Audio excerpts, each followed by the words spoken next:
All right. And away we go. All right. 3 roles of your front desk. Let me give you a little context on this again. I think it's important, right? We've all gone through this. If you have a healthcare practice and you have a front desk team, even one, right? And probably starts from hiring just one, right? Then we've created this role, and it's interesting to meet front desk team members where there's more than one, two, three. I love to sit down with all 3 of them and go, tell me your accountabilities for the day. What are your tasks? What are you held accountable for? And I go to the other one. They're both exactly the same. And really the accountabilities they give me are just responsibilities, right? Which is basically a list of tasks. Here's what I learned over time. And I did this myself, right? You grow and you hire your first front desk person, and they have to do everything you could possibly think of, right? At that front desk role, everything to do with scheduling new patients, scheduling current patients, benefit checks, all of it. Here's where we screw up. We need the second one. We hire the second person with the same exact job description to do the same exact task, to take care of the same responsibilities. And then we hire the third person, the fourth person. And really what we've done is we've created, I love it, and I reference this, and I mean no disrespect, because it's the owners who do this and the founders who do this. We create, right, what I call the junk drawer of the healthcare practice. And that is your front desk, right? Because they're just loaded. And I really learned this, right? Asking that question. But I learned the first couple of times I went in to do some work with a couple of clinics, and I had the front desk team, right? It was like 5 or 6 people. I said, all right, we're going to outline all the tasks you guys do daily, weekly, and monthly. And we got through it, a huge list of stuff, right? And we separated it all out. And then I said, okay, who's responsible? And then I started going through, and what I'm going to share with you today, I hadn't really got to this point yet. I said, all right, who's responsible for these daily tasks? Everybody's hands went up in the room. And I was like, wow. I said, there are things on here that take like 5 minutes of one day to do, but you're all responsible for it? Yeah. And it kept going that way. And that's when it really hit me, is that we don't understand truly the roles of the front desk. And until we truly grasp these 3 roles that I'm going to share with you, we are just creating a bunch of taskmasters to do tasks with some responsibilities, maybe a little bit of accountability. But it's funny to ask front desk people what their accountabilities are, because until I broke it up into these 3 roles, and I'll share briefly what those accountabilities are, I couldn't assign accountabilities because everybody was responsible for everything. And I think there's a saying from somewhere else, but I'm going to take it here, is that if everybody's responsible for everything, then nobody's responsible for anything, because it's like, oh, I thought you'd do it. And that's when we create that junk drawer. And we say we know they're valuable, and we do. And it's funny when you go in and start talking to front desk people without the clinic manager, without the owners around, they've got a lot of great insight, and they know things are not set up properly. So it was working directly with the front desk people, figuring out these tasks, right? Asking them what they were accountable for, having them share this, that I came up with these 3 roles of your front desk. Once I came up with the 3 roles of these front desks, and you'll notice by the way I described them, is I was able to find better, right? Everybody says, oh, we can't find the right people. Oh, everybody quits. I'm like, you're just hiring a bunch of taskmasters. You throw them into this pot, and then you stir them all up and say, go work together. And then people quit, rightfully so, because they really don't know what they're accountable for, right? Everybody's got all these tasks. Sometimes they get done, sometimes they don't. So a lot of that front desk churn is on you, the clinic manager, you, the clinic owner. And once you figure out these 3 roles, you can start to post and write a way better job description with way better accountabilities, with way better KPIs, so people know exactly what they're stepping into.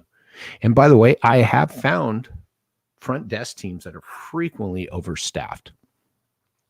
And when you start to break them down in this, it's not that anybody gets fired. It's that once you align them with the right roles, then you find we didn't need as many people in one of these roles as the others. So let me give you these 3 roles.